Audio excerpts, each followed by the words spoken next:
প্রথমে 1 থেকে শুরু করে বিজোড় সংখ্যাগুলো পরপর লিখতে হবে দাগ টানা অংশ পর্যন্ত।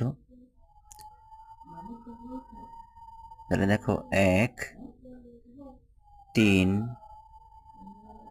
5, 7, 9, তারপরে দেখো জোড় সংখ্যাগুলো 10 থেকে শুরু করে পরপর জোড় সংখ্যাগুলো 10,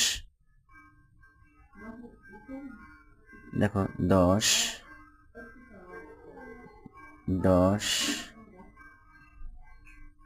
তারপরে 12, তারপর 14, তারপরে 16,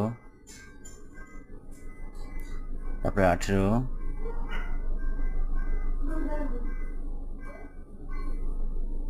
তারপরে নিচ থেকে শুরু করে প্রথমে 0 থেকে শুরু করে জোড়গুলো পরপর লিখতে হবে। 0,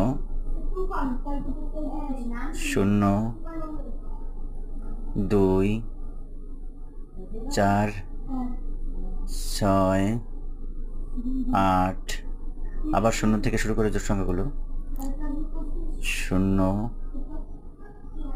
2, 4, 6, 8, এভাবে লেখাটা তাড়াতাড়ি হয়ে যাবে। ওকে।